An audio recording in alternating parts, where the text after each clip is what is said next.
today we are going to discuss our current test and CI/CD process. So this was a document that we've been working with to actually define how we want to achieve our CI/CD and test development objectives. So the overall goal is to adopt a test-driven development methodology whereby every single code, every single function or class or module it has a unit test along with it when developers push. I am confident that we developers know the different modules or how to actually write unit tests for different programming languages. So as a result of, if we adopt the test-driven development, obviously we are going to get a lot of benefits, most especially the fact that we're able to detect issues much quicker because we have tested for them. Obviously not 100%, but at least 80% of little mistakes would have been detected right from the CI, and we'll then make the necessary adjustments. So how do we go about this? First of all, let's look at how we want to achieve how we work with GitLab at least. At least most of us are familiar with this method, whereby Janina or Kabir or Meluk creates an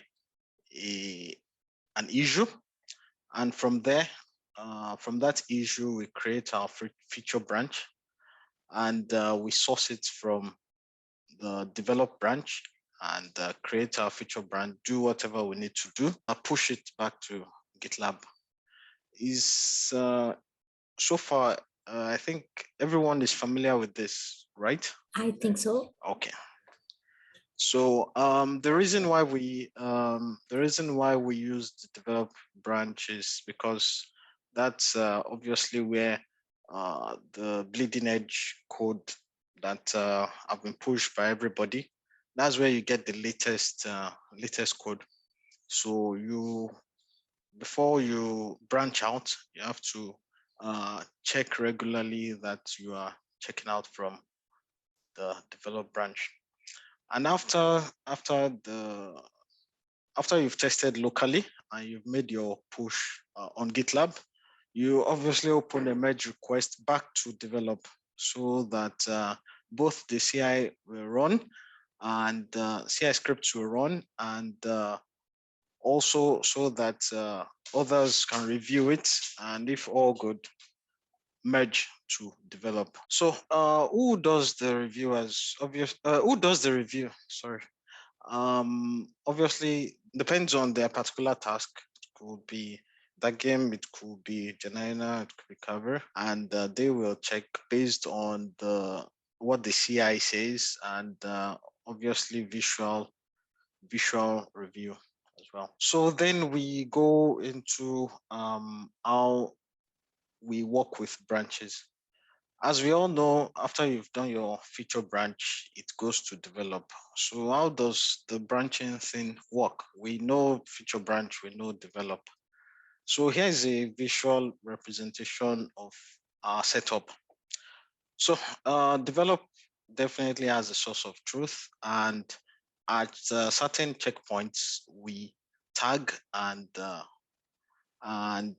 after both automated and manual tests, we tag and move it to prod. So obviously the feature branch takes from develop. The developer makes his code, commit, then pushes back to develop. The same cycle repeats over and over and over. Just one small, not pushes. We push into feature branch, but we only match to develop branch. Yes, correct. That's true. Yes, we do not push directly to develop. Developers push directly to the feature branch, and after it has been reviewed, we then merge to develop. But otherwise, when certain issues occur, for example, business case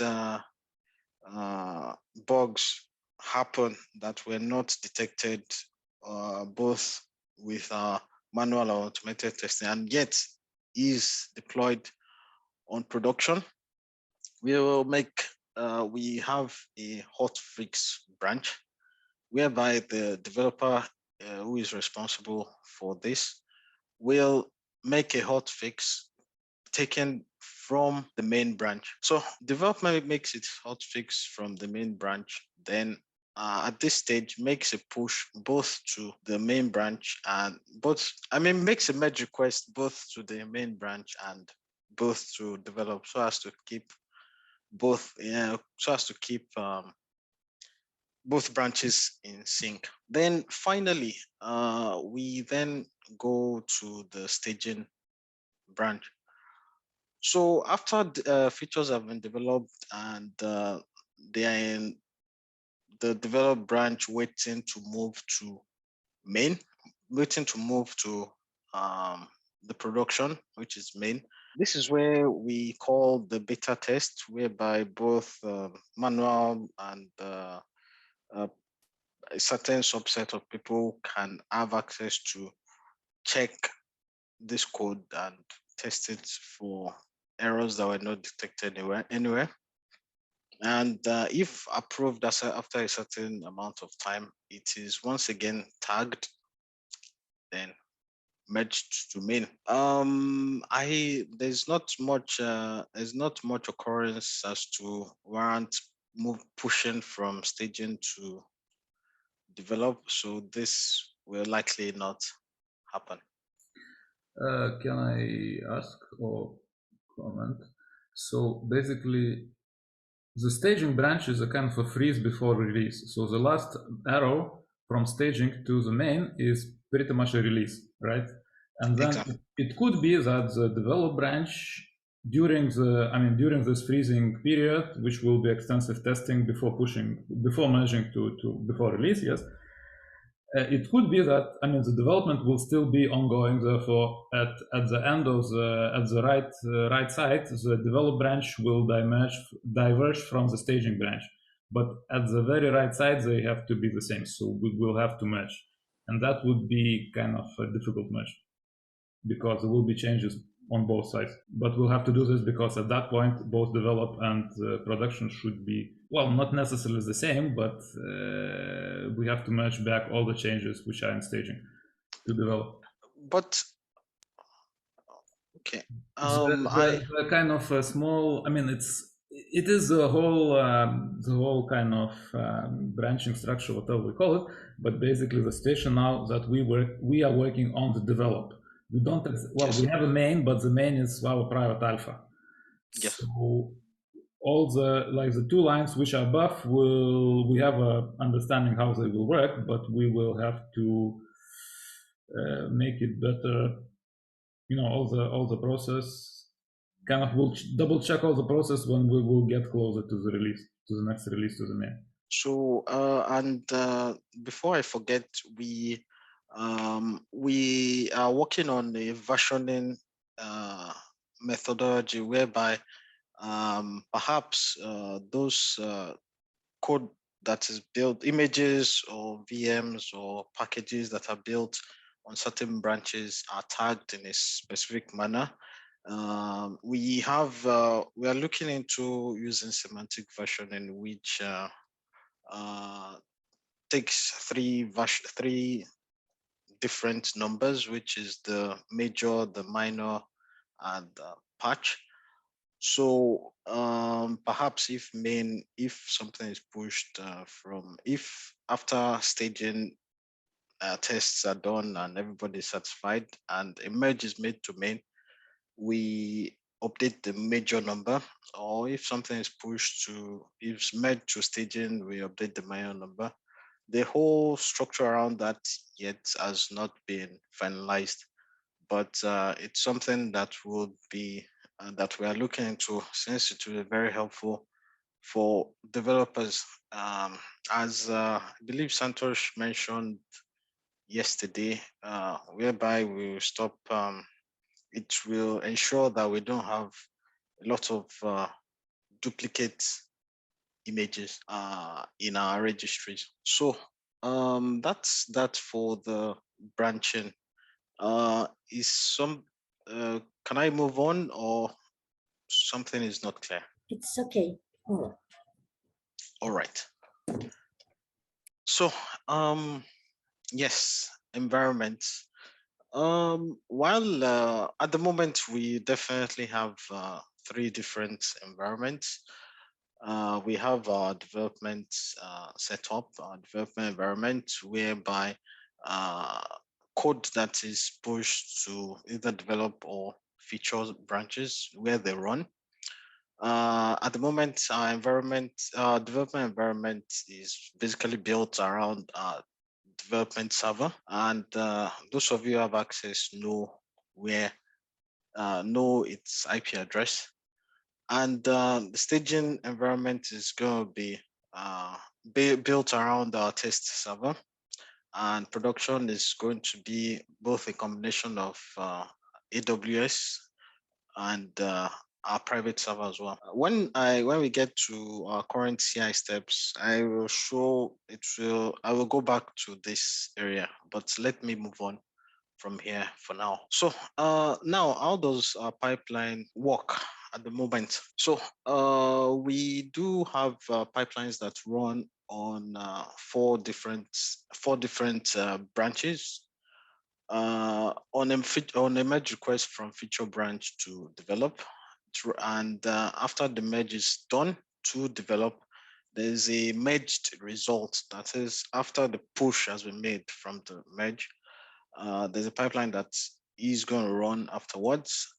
And from the merge from develop to staging, this is where the processes here will be discussed shortly. So, and what's the theory behind our test-driven approach? We obviously have different forms of tests, as not everything can be automated. We understand that unit tests and component tests can be done using automated tools that, for example, we are all aware about as developers, the PyTest, the Go tests, and so on and so forth. Then you also have a combination of automated and manual tests, which, for example, include most notably functional tests, whereby I want XYZ function to work. You can, as much as possible, create a mock-up of that process, but obviously you will need one will still need a bit of manual intervention once in a while. And that's all for the automated and manual. And under manual testing, we do have our user acceptance criterias, usability testing involving the user experience and so on. Scenarios: who are the people? Give me a scenario of how this is going to work. For example, I, as a developer, want to submit a job on XYZ, and this is what I want to get as a result. Exploratory testing, whereby the tester goes to browse around, finds something interesting, and perhaps if there are improvements to be made, it's done from there. So that's primarily the theory. They are pretty much self-explanatory. So now, the actual steps in our CI/CD, let's go through them one by one. So the first stage is a code analysis step.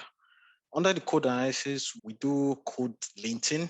We do general syntax errors, checks for general syntax errors. We also check for best practices regarding variable namings, spacing, style guides, and so on and so forth. And obviously, does not need environments, because there are tools that can just take the code and read and give suggestions. Then after we've done our code length and style checks, we do a unit test whereby each separate function that is written from a feature branch is its test is run. So before I forget, static analysis tools we use. The primary tool we use is Code Climate, and it's here for anyone who is interested. I'll paste the link on the chat. So for anyone who's interested in. So the reason why we went for Code Climate was because of the large number of analysis plugins that were there. It has for almost all the languages we currently use, primarily Python, and has extensive support for Golang as well. Then we go into unit testing, whereby we check for that each function or each class has a test attached to it. And afterwards, we are currently working on an automated security check. For example, it's very, very common. It's very common to, for example, leave, say on AWS, leave S3 AWS access keys, or for example, maybe a nomad token. It's usually a common issue, but we plan to use automated security tools to check for such error, lest I forget, even database passwords. There are tools that are smart enough to actually read and understand code to see where raw database passwords are put. So since we currently have access to GitLab's own security analysis tools, we'll be testing it out shortly and see if we should go along with it or use third-party software. So that's that for automated security testing. Thereafter, we go to the build phase. Under the build phase, at the moment we primarily build two things. We build Docker images, and we also build packages, that is Linux packages. So our build step currently caters for Docker images, both for single architectures or multi-architecture. So that's our CI script watches for a variable.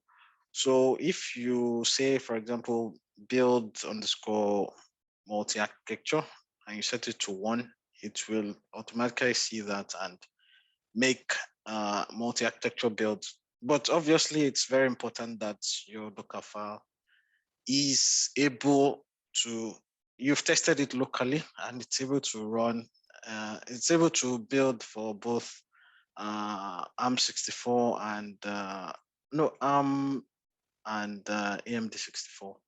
And at the moment, those are the only two architectures that I've tested and run successfully on the build stage. So thereafter, we go into the functional testing.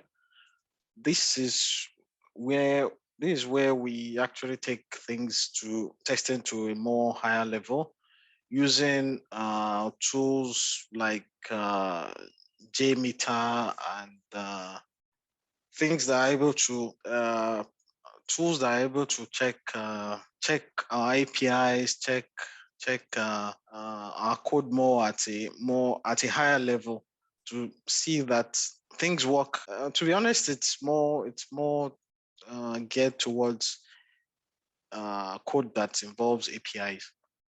So we use, as I mentioned earlier, JMeter to check that API calls, for example, that are meant for say fake news call, that they actually reach successfully and they return the correct correct response code. Then obviously we are still going to go with, we are still going to do a second security test. The difference between both, obviously, as you can see, is while this one will try our best to the tools that we're going to use at this earlier stage are just going to analyze the code and see and analyze the code and give results based on what they see. This one is this one I expect to actually work on a live production system, not production, but on a live system as well. I don't know the tools, so I believe Umer will know more about this than me. So I will just keep quiet about that. So then we go into, after all our security tests are done and all our API calls work, unit tests work, and code looks good, then we have user acceptance testing. The As we all know, when an issue is created for each and every one of us, we have under our work breakdowns, not work breakdown structure, we have acceptance criteria. So this is more of a manual process, obviously, whereby the reviewer checks to see that what was inside the acceptance criteria is exactly what is shown on the live environment. And I think it's clear to say that at this point we've actually deployed it into a live environment that can be seen by that can be seen. So obviously the next step is the regression tests. Regression tests basically is that the new change you've made, I hope it does not break the previously working stuff. So obviously at this point we are going to make use of all our acceptance criteria for before and as well as now. Check that same things that work before work the same. So this obviously is going to make use of both manual and automated tests. Automated tests as in make use of automated scripts that make sure all our APIs work and nothing breaks, and obviously someone going through all the checklists one by one. Then at this stage, oh yes, the main question will then be, okay, I'll come back here. The main question you might be wondering is, okay, we have the develop, we have the staging, and we have the main branch. Where do all of this then come in? So I believe that during the feature, when someone creates a feature branch, we obviously want to run at least the first four levels. That is, do a code analysis, do a unit test, automated security test, and do a build. Then at the develop level, we at the develop stage, we are going to focus on this. When the code is in the develop branch and is moving towards staging, we are going to focus on these three tests. And as it is in staging and it's planning to move towards production or main branch, is when we focus on these three tests. Can I ask a question? Sure. Why wouldn't you run all from E to J on the develop branch? From E No, to J. from E. You said that for the develop branch you would run E, F, G, right? And for the staging and for the main branch merges you would run all the above plus H, I, J. I wonder why wouldn't you run regression tests, performance load testing, and security test on the develop branch? That's true, actually.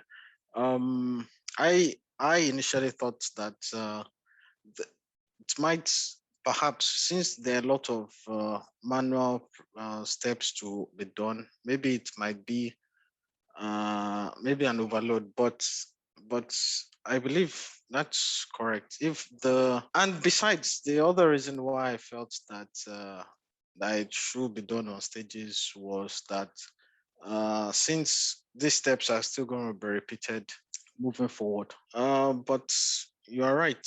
E to J can be done if it's done at the develop stage. Means that there's less work to do when we are moving towards staging and when we are moving and finally towards production, because at the staging level, what we'll just be looking at is more uh, performance and load testing and exploratory testing as well.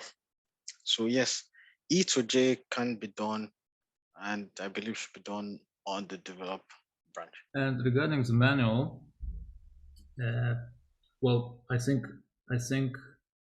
mean, you are mentioning manual tests. Basically, we have to minimize that. I mean, from my, I mean, maybe not informed perspective, but basically the kind of a little bit harsh thinking about this is that if things are done manually, this basically means that we don't know how to do them. And when we know how to do them, they can be automated. So I think the idea of the CI/CD pipeline is to push as much as possible towards automating stuff, because manual we will start missing stuff in regression tests, etc. and so on. Yeah, and we are trying to kind of find the tools that would allow us, like the best tools that would allow us to do pretty much everything automatically. Just a remark. It's of course it's a kind of journey and a little research, but yeah, that's important stuff that we want to establish for, and that will really increase our ability to develop quickly and yeah, safely. Yes, for functional testing, we can use some framework and codify some automatic tests, so we can do it through the pipeline. And I agree with you. We need to put what is possible doing automatically. It saves time, and we can do more tests once at a time. I think functional testing, even the APIs and even the UI can be testing using the Selenium or any other framework. Yes, Selenium is one of the frameworks that I was thinking. Actually, we were trying to do that for the private, and we almost reached it, but yes, Selenium. And then actually there is a mention of behavior tests. And Ola said that we are following test-driven development, which is correct. SingularityNet platform team, as far as I know, they're implementing behavior BDD, which is the next level. And we may want to integrate that when we will have regression tests, because and also that includes the Selenium. In general, we are sort of not really people who are doing the UIs, except our own UIs. So these are things that will be service providers will be doing. But we may also want to include in our CI/CD pipelines tools that we would, at least, maybe require, or maybe, because we will have to test calls from the service providers, and that is regression tests. Like all the applications that will run, we'll have to somehow test that they will run correctly after we sort of release a new version. So yeah, that's right. Selenium is part of it, but not limited to that. For example, for the load tests, I think Idbarek was using some sort of framework which was simply issuing like 100 requests to the platform a second or whatever, and then checking the response time and things like this, which doesn't really include UI, but includes the same calls to the platform. Indeed. Yes. While a lot of things can be automated, I still feel I believe that the exploratory side of things, whereby the manual side of things, where we just explore and look at things, cannot also be ignored. That's right. This remark was more that when we explore things and we find out how things work, we basically have to do our best to make them automatic, so that we don't miss them next time. So those are all the stages that we believe will get us will give us high quality code, that high quality software that will be able to run least with very little interruptions. So, any questions so far? Because after this theory, I would like us to go into to see how it actually looks. Just a comment, Kabi, I used sometimes SoapWe for loading tests, some like you said, using the API to run lots of tests. It's another framework that we can check. Yeah, well, with the frameworks, I think we will be using different ones, but the goal now is to construct the pipeline and all this. I mean, not only the pipeline, but the whole kind of methodology and structure. How do we run them? And then we will sort of augment this pipeline pretty much all the time. And we'll make it more, we'll put more things into it as we go, because we will, let's say it's inevitable that at a certain point we will find that our pipeline missed stuff. We will get, let's say, something from users that, look, this doesn't work. When we find a bug, when we solve the bug, then we will have to include a test which checks that into the pipeline, testing that this bug is sort of solved. So it will be evolving, but what we need to do now is to build a whole, the thing that works, the thing that we can always augment, and which is consistent across all our repositories. Yeah. Okay. Okay. Thank you. Yes, Avi. Yeah. Are we using the official CLI? Sorry, your mic is very low. Hello, am I audible? Yes. Better, but could be better still. Go ahead, Avi. Yeah, am I audible now? Yes. Yeah. So I was asking, GitLab has an official tool called GLab for the CLI. So I was just checking it out. So I was thinking, could we perhaps use it? I've shared it in the chat. Oh, okay. Let me Yeah. check that. Yeah. And there is one demo video over there, so you can check it. I think it could be helpful in this work. Yeah, there's one demo. Yeah, we can play this and full screen. So please tag those. I mean, please send those things to dev channel and tag Ola so that you could collect everything and see how these can be plugged into the pipeline. Thanks. Okay. Moving forward. Okay. So how does it look so far? So we've done the static analysis, we've done unit tests, and we've done the build stage. So at the moment,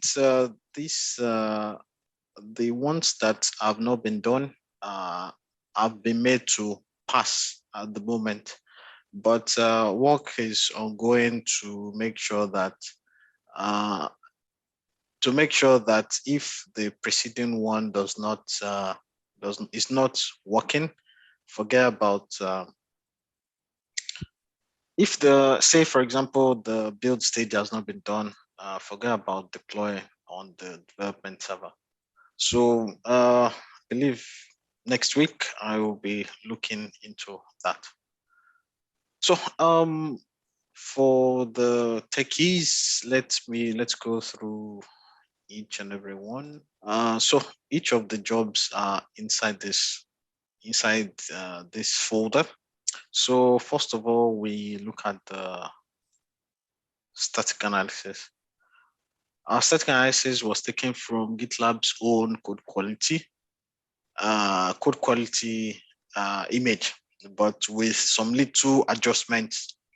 So obviously the one that comes with GitLab does not have some of these plugins enabled. So we took it and enabled those plugins. And basically it's right here. And that's what runs the static analysis code. Then the unit test. Our unit test is split into two stages or 2 jobs at the moment. We do unit tests for Golang and we do unit tests for Python. So far, we don't use any other language, any other programming language. So these 2 will be okay for now. And like I mentioned earlier, I am just primarily checking for _test.go.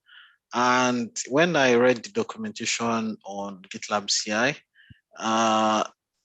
using 2 stars will check current folder and also check current folder for any file with _test.go, or check recursively under different folders, because I also noticed that in, for example, DMS is the primary language to Golang. Some tests are actually written inside subfolders. So I believe that this should be able to run those checks properly. And or as well, from the Python side, what I'm primarily checking for is the tests folder, which I believe by convention is where all your test code is written. If these exist, then the unit test job runs, and at the end of the day, you should get a coverage report, and you should also have a unit test report. Coverage report tells you how much of your code is covered by unit tests, and this JUnit test actually tells you the results of your unit tests, whether all of them passed or you had some that failed. So, and that also goes for the unit test Python side as well. So then security tests, we are looking into that. Functional tests as well. At this stage, we are in the build side. So our build script is primarily very, very simple. Unfortunately, the commit that was made to actually check for that multi-architecture build has not been made, but trust me, it's done and it's working. So I'm making that commit very, very shortly. But what we are primarily checking is you have a Docker file, and it's currently you have a Docker file primarily, and then afterward we make our build, then push. So that's so far we are currently here. I will be going back to make the fix here and start looking into GitLab's own security analysis tools. And just while this call was, I noticed that this is not supposed to be for here. To be patched. So yes, and we've shown all this. How do you then use it when you are creating a repository? So it's relatively very, very straightforward. You have, for example, here's a sample repository. Yes, here's a sample repository. All you just do is, you don't have to bother about each of those different stages. All you just have to do is just define the project, the branch where it's this file exists, and you should be good to go. It was before we needed to list those stages, but with this fix, there's no need for that, which keeps everything cleaner. Can I ask a question? Do developers need to know this? No, I will. We need to know everything, but do they need to do this? I believe you will do this when starting a repo. Yes. Okay. Good. So it was before. It was before that we had to list all those stages, which led to a lot of broken stuff. But now with this primarily simpler simpler way of defining CI. We should have less problems with stages and so on and so forth. Then let's see it in action. I believe I had just a little 1 minute, please. All right, cool. Okay, here we are. So obviously you can see that at the moment we are missing the build stage, but I will explain why shortly. So here is our code quality. Here's our code quality tool. That's interesting. I missed a little bit, Ola. Did you show the whole pipeline? Yes. Yeah. Yeah. Sorry. Yes, I did. So, 1 minute, please. I know that in our last demo of code quality, I showed how it worked, but I don't understand why this failed. But I believe I do have a sample of one that worked. 1 minute. So as to show how the code quality works so far. 1 minute, I'm looking for the code quality. Okay, so I believe I found. Oh, sorry, I thought I had it, but anyway, this code quality is supposed to give us the list of issues that were discovered. So I will need to understand why it's breaking here, but it was bulletproof as at when last tested, and it's not been changed. So let's move on to the unit test stage. So under the unit test, we actually get to see the result of our unit tests. And at the moment, we can see that our unit test we have a coverage report of 23%, and our unit tests don't work. This is not, it will not be, at the moment, I didn't allow it to be a breaking issue, but going forward, perhaps it should be. So let's see, 1 minute. So at the end of the day, under our unit tests, we actually get to see if there are any errors, how much of code coverage is there. So as a reviewer, I check the pipeline and I see that, this function does not work. So I can actually view details. This is what happened, no model flask, name flask. I'll ask the developer why. Obviously, it's likely to do with my virtual env or something to do with my Python environment. And as developer, I go back, fix it, and it will pass. So, and then if I go under my pipeline, I should find the coverage report. Oh yes, here it is actually. So under my unit test, I can obviously see that only 23% of my code is currently covered by unit test. And if the reviewer requires, ask the developer to fix that. Ola, sorry. In using the developer perspective, right? Yes. When he uploads a code, it's important to him to know about the result of the code quality and the unit test, right? Could you explain exactly where he needs to go to see that report and to analyze if he needs to change something, please? Yes, that's true. So it will depend on if he makes a merge request or not.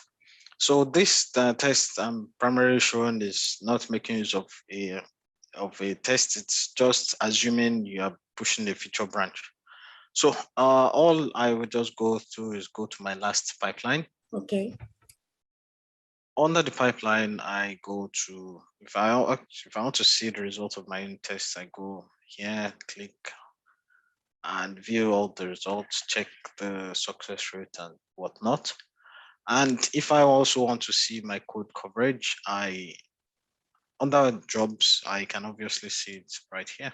Under the unit test stage, obviously, because it's under unit test, we check for code coverage and test results. Okay, and if the code doesn't pass in the unit test, where the developer can see what's going on? Oh, if it does not pass unit test, obviously it should show here under the. Right now, I'm still under my pipeline. I go under the test tab. Then I will see that, oh, there was an error. But a simpler way perhaps could be that if it doesn't pass unit test, maybe we fail the pipeline. Then that way the developer or the person who pushes gets a notification about it. But otherwise, under the test tab, you can actually view details about each of your unit tests as they go. Okay, the same for the code quality, the suggestions to during the code quality stage, right?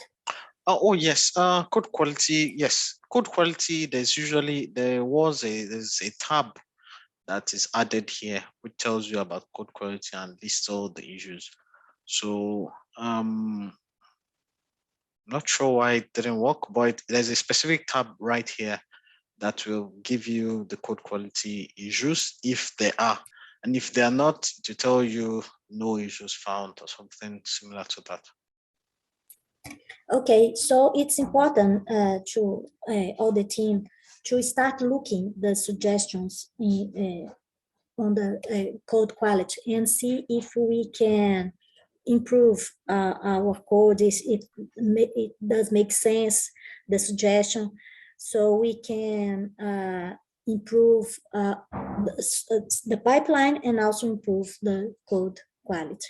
I would like to ask you how to start looking the suggestions from the pipeline to code quality. Indeed, if I just wish that I looked at, but on the merge request as well, when one makes a merge request, it usually gives you the list of issues, list of code quality issues.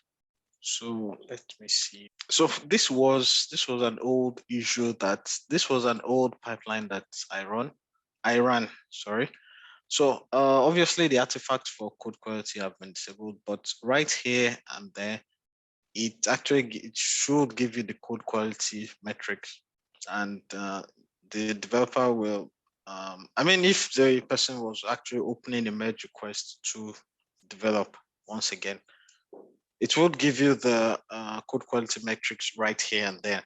But say I was only pushing my feature branch to maybe get a new build running, you go to the pipeline itself and check it right from here. Check it from the appropriate tab. Okay, so I'm sorry to jump in. Just a time check that we only have like 10 minutes. So I think if we can, wrap up in 5 minutes, and then I think Fabi will need to say something, and then we will carry out the time management discussion in the next session. Sorry about that. That's okay. It's okay. I figured out that this is important discussion for everyone, so I didn't want to interrupt it. But yeah, we have like 5 minutes. So if we can like wrap it up. Okay. So yes. So finally, there will be a build. There's a build stage. So at the moment, why it doesn't show up right now is because the initial thought was that build should only be made during merge requests. Because obviously, as you're on a feature branch, you are building things locally, obviously. So when you make a merge request is when you should get a build running on GitLab itself, so as not to waste space and waste resources. So at that stage, that's where we are at the moment. Any questions quickly? I would like to discuss the Open API. None so far. All right. I have a comment. I mean, not a comment, but basically what I saw that it may be useful to just shortly tell how exactly we are going to run tests which go beyond GitLab, which is functional testing, integration tests, and all that stuff that need actually running. Yes, that's true. Yes, and that's why we actually make use of GitLab environments. So, as you know, on GitLab,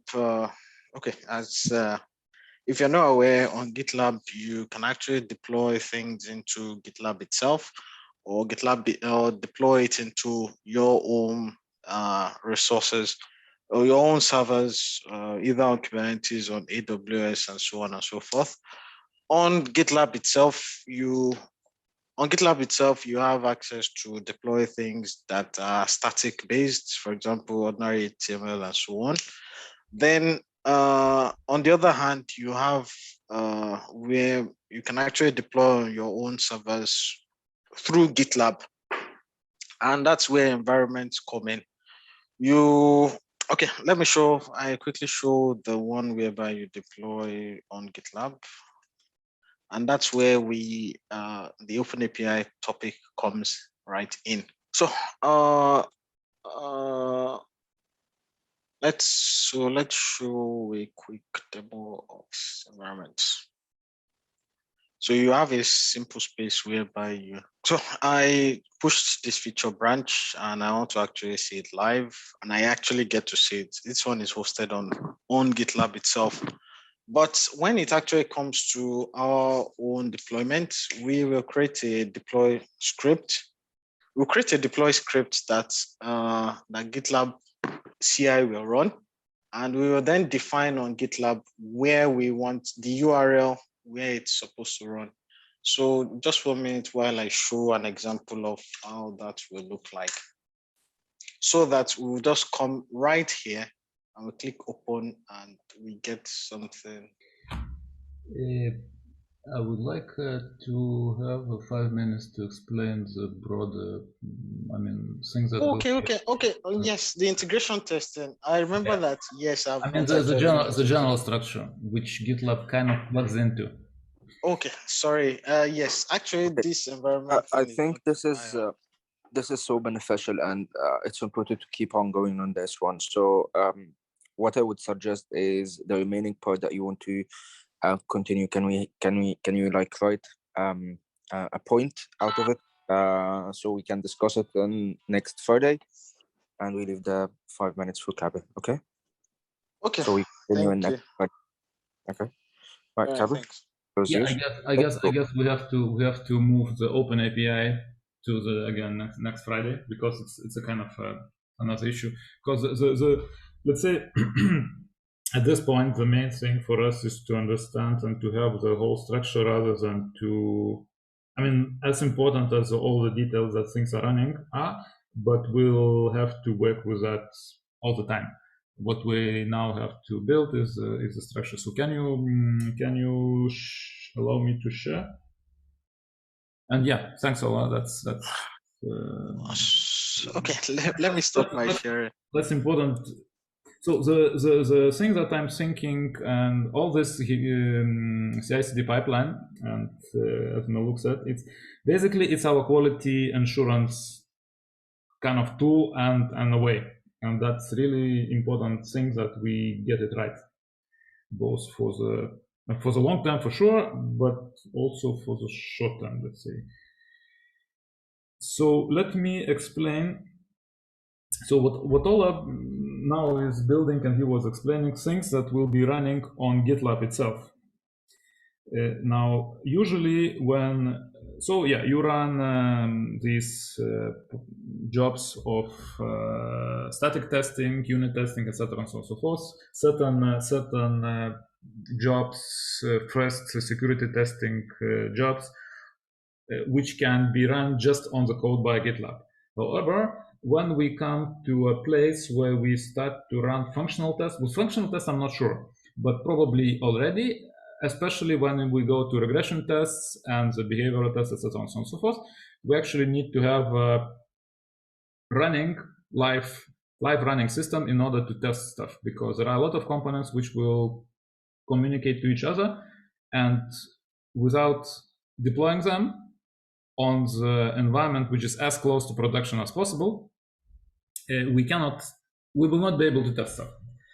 And the trick here is our environment, since NuNet is a platform, which means our environment, the whole sort of platform will be running on our servers. Let's say certain components which will be, what do we have? Right now we have Nomad server.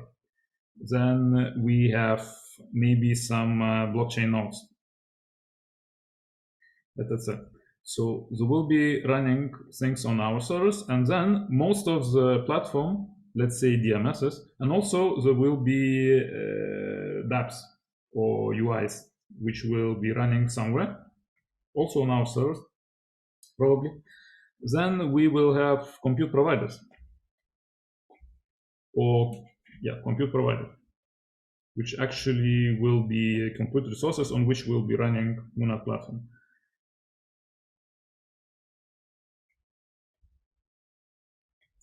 These will be independent machines, which in the production environment, we will not have any SSH access to them or any control. And we have to, for the test, we basically have to mock that, I mean, to test these things. They will have different configuration, different machines, different connections, etc., and so on. In our integration tests or regression tests and functional tests, we want to make sure that all the changes that we push into this sort of platform, and the platform is a code. Let's say we will deploy DMSs here.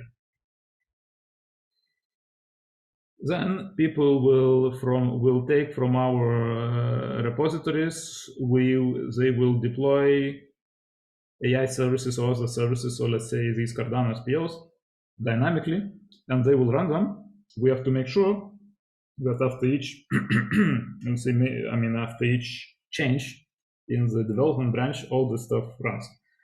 Which means every time we will run regression tests, or whichever test we will figure out that we will need to do this, we will have to rebuild the whole platform from scratch, taking into account that we will build them on our machines and on the developers' machines. And here comes the test network. So now, as I said, the main thing is that these machines are not what we can do. What we can do from GitLab, we can initiate this kind of test, but then we'll have to basically make a push request to every owner of a machine to update the components of a platform, or to onboard the machines. And then after this is done, we will run all our tests. Certain things, let's say, will be breaking because there are certain, let's say, some people will run Windows machines, some people will run Linux machines. Basically, we'll have to make sure that all our test network, or machines in the test network, they cover all the cases or all the architectures that we're using. Let's say there will be ARM architectures, there will be, I don't know, Linux, whatever operating system we use. And since the test network, it will be community developers, we'll have to establish certain communication between them. So the way we were kind of doing this, so in order for this to make happen, we build a network of machines which cover our, which sort of follow the actual network and cover all the cases in terms of hardware. And we just, with each test, we will rebuild this. We will, let's say, reinstall in a sense that, and since this is this decentralized network, basically we will ask everybody who owns a machine to update the components of NuNet with the latest version, which they will pull from the repositories, etc., and so on and so forth, which means we will have to build also the process of onboarding machines. So we will make sure that everybody is onboarded on the dev test. So now the environment that Ola was speaking, one, it was development, staging, and main. So on the one hand, we will have those environments on GitLab. They will be related to branches. Each branch will be, so we will build all the components from those branches. Then we will have environments, let's say development branch. When we will start deploying, we will deploy stuff that we built from development branch onto the development server, so that these components will be running on development server. We'll make sure that we run that. Then for the whole NuNet network, we'll have three networks described. I mean, networks mean that people who will onboard the machines, they will be able to choose which network they are joining. And if the testers, our community developers, they will be joining either development branch, or not branch, but network. So I think currently, yeah, we just have dev network, however it's called. And when they will join this network, they will simply connect only to the development servers.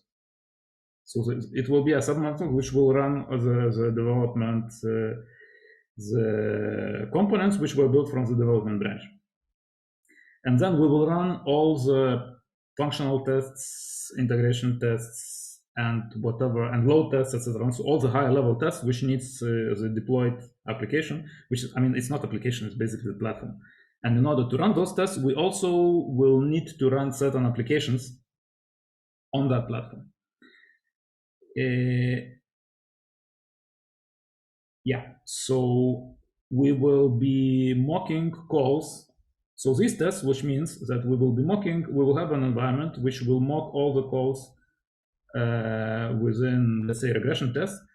We'll mock all those calls, we'll pass it to the NuNet exactly the same way as clients will be, I mean, the users will be doing that. And then the platform will be testing whether the platform picks up, for example, SingularityNet containers or other containers from where they have to be. It deploys correctly.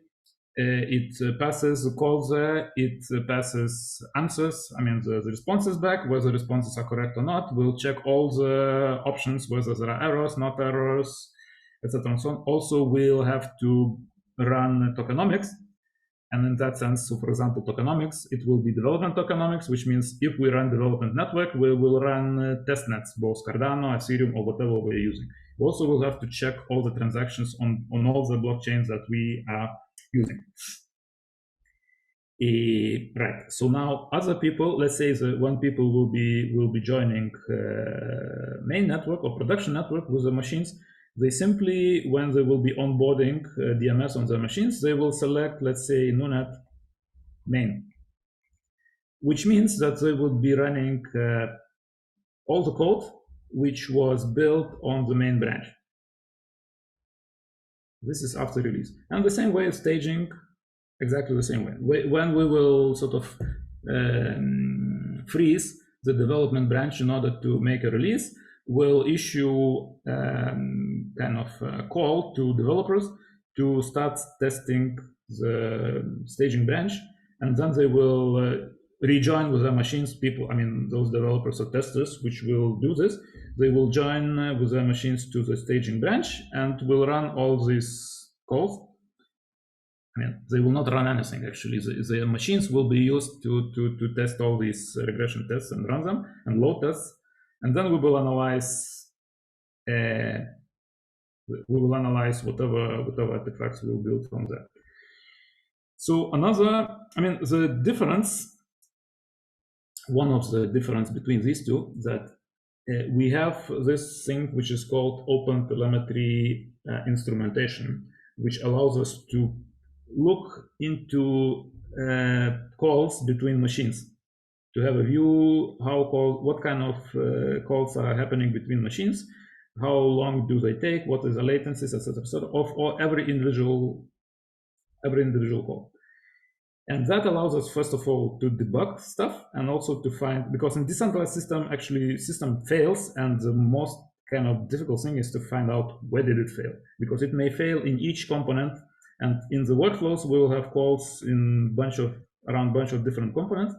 So we'll, in the development and staging, now about staging, actually, I'm not sure, but for sure in the development branch, we will have the OpenTelemetry instrumentation enabled, and in the main branch, when everything will be tested and everything will work, in the main branch, we will just switch it off because it takes resources. Yeah, so this is what I wanted to say, at least kind of give a overview. And yeah, if you have any questions, please. Time check, Kabir. Yes. Hello? Yes. Am I audible, guys? Okay. Yes. I'm saying time check. Okay. Right. I think that we can have like a couple of points that we can discuss next week. I would appreciate it, Ula, if you send me like the points remaining, and also Kabi, if you think that there's a continuation for the points that you're making right now, we can have it specifically in the next call, and then we can, ramp up the agenda for the next call. Okay.